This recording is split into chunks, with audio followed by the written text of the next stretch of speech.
Let's go! Batter up! We're taking the afternoon off. It's a beautiful day for a ball game, today. The fans are out to get a ticket or two. From Walla Walla, Washington to Kalamazoo. It's a beautiful day for a home run, but even a triple's okay. We're gonna cheer and boo and raise a hullabaloo at the ball game today.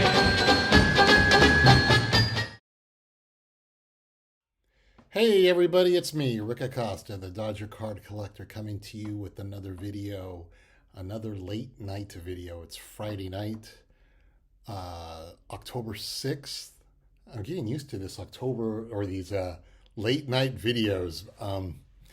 It's been a heck of a week, you guys. It's been a crazy week. For those of you who are old enough to remember Joan Rivers, and she used to be a late night talk show host, and she was a comedian, and she used to have a record, and she'd always say, "Can we talk?" And that's how I feel with you guys. Can we talk? It's just been a fun week. My sister and her husband went to Europe, so I have been taking care of my almost 89-year-old mom. I have been driving to her house. Instead of bringing my mom down to my house, I've been driving to her house every day, which is about a 40-mile drive, and working remotely from her house.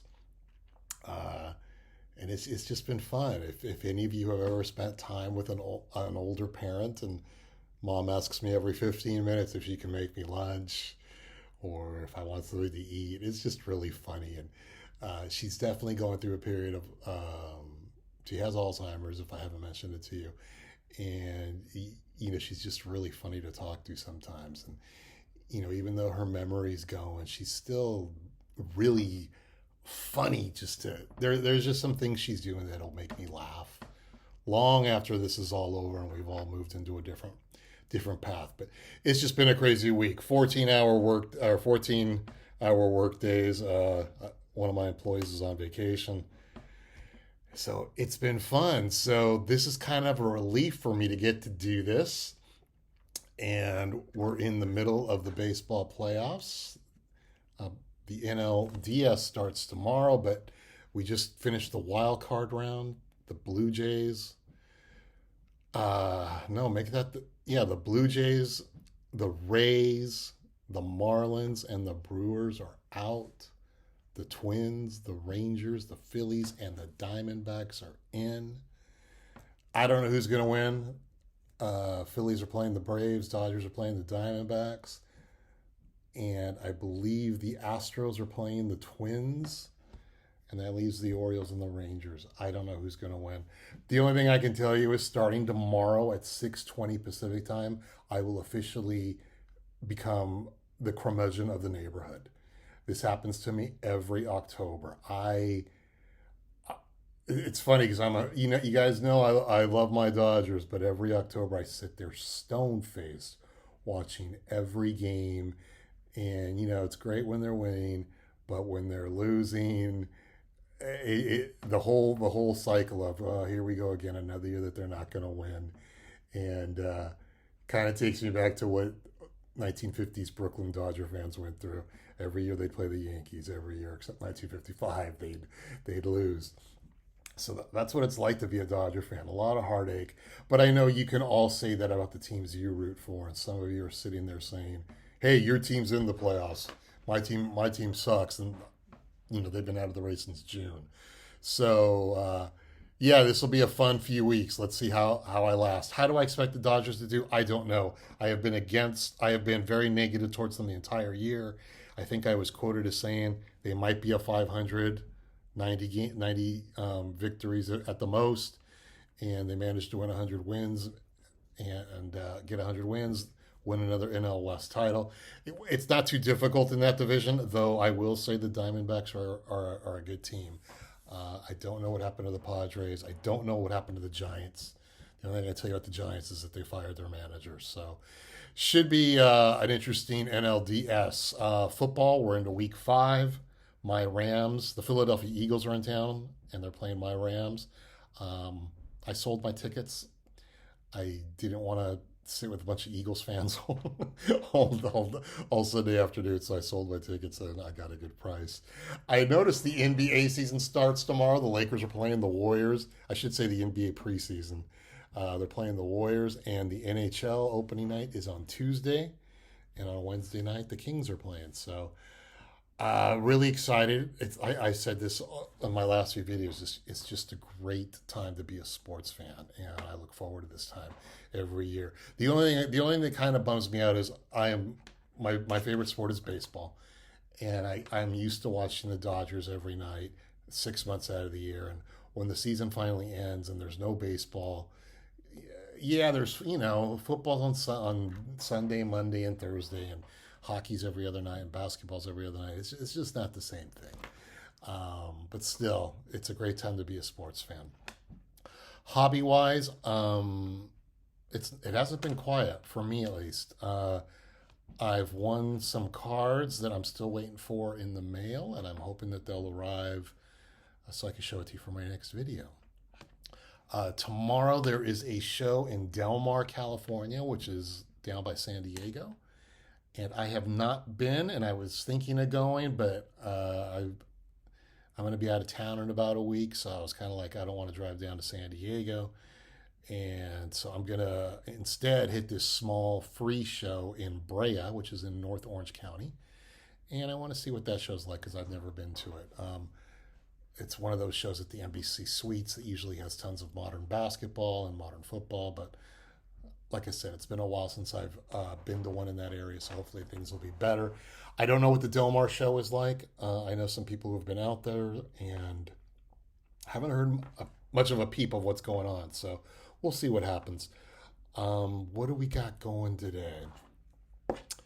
I am going to show off my 1954 Brooklyn Dodgers team set, my Topps cards from that season. And I know that a lot of you like the 1954 set, so it's a great design. It's got great photos, and the Dodgers were in between National League titles at this point. By 1954, they kind of had an off year. It looked like Roy Campanella was in between MVPs, and he only played 110 games. I think Jackie Robinson, this was where he was starting to get a little older. Don Newcomb was back, but he was only a 500 pitcher in 1954.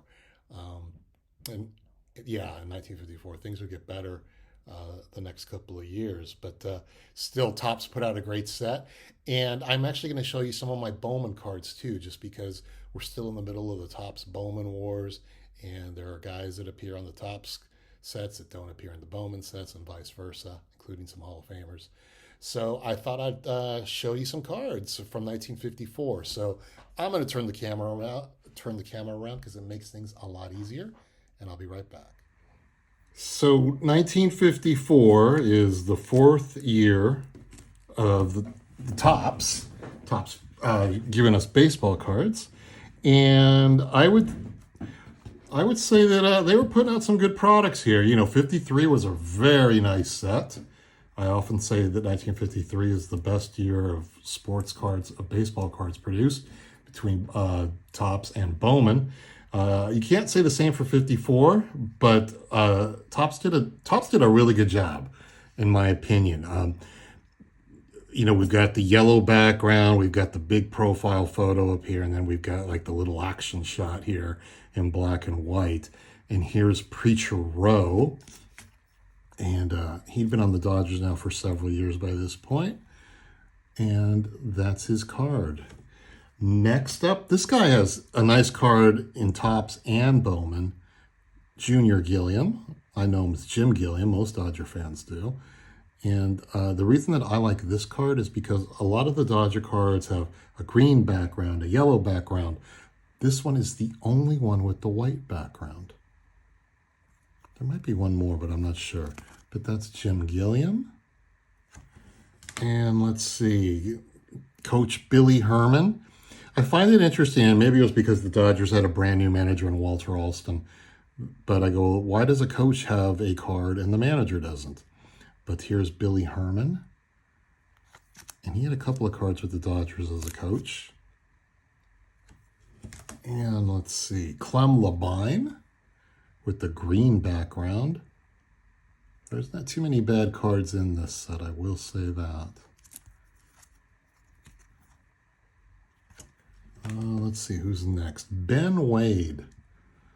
Ben Wade, like, later came on to be, gosh, he was either like a traveling secretary or a minor league scout, something along those lines. He stuck around with the Dodgers after his playing career.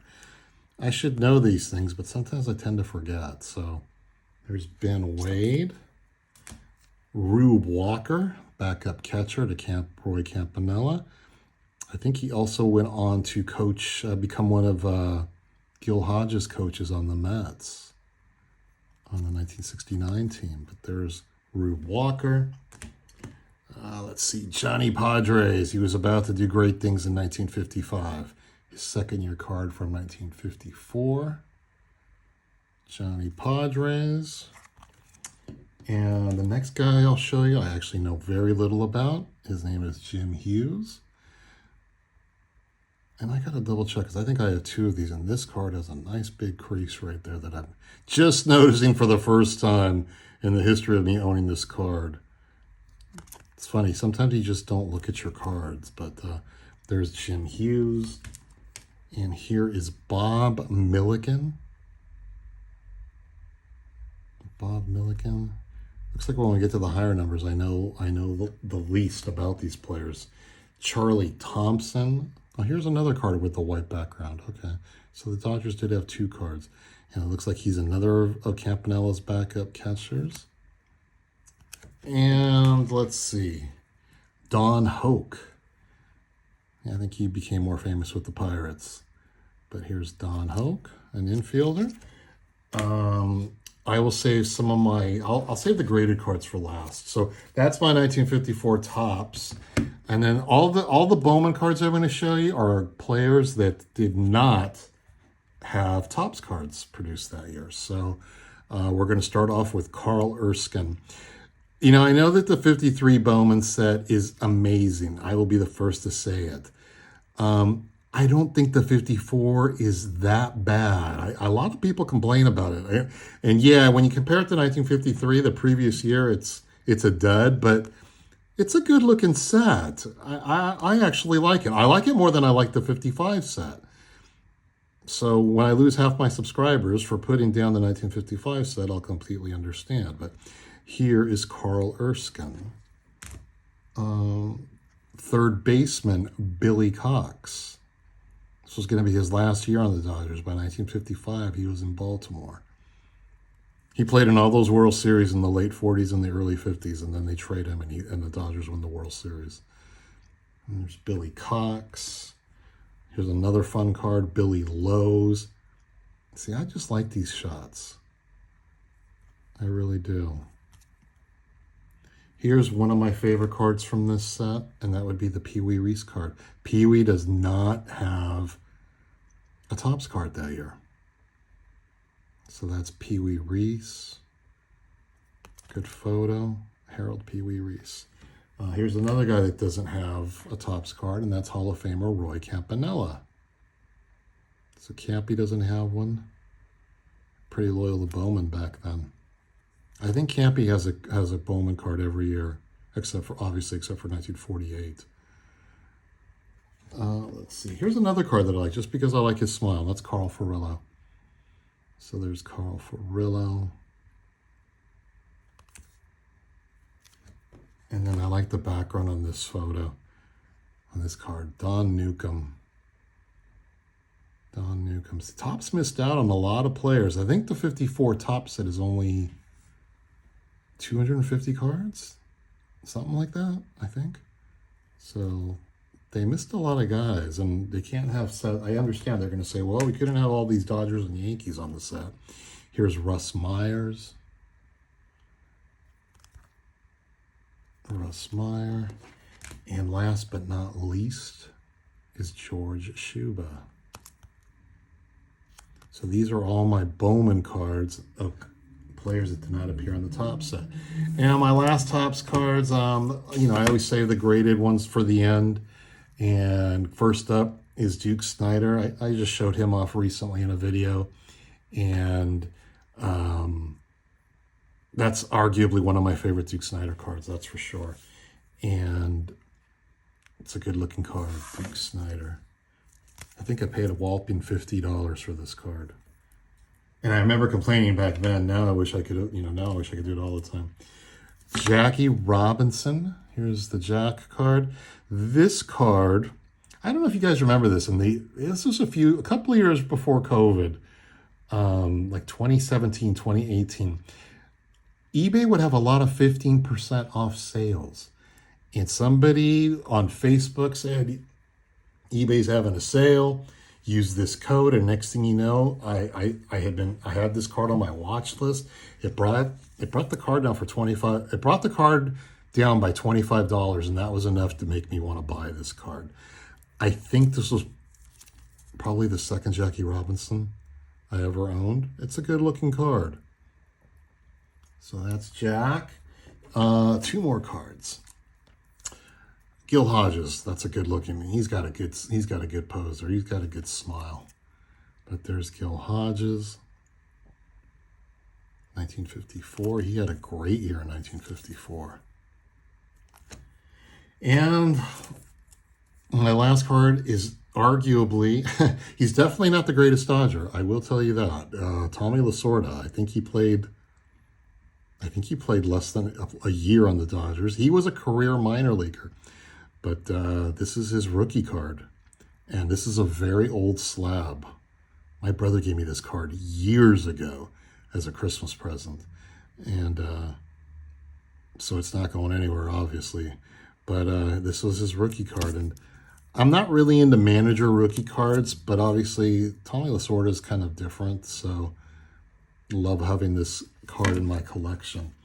But those are my 1954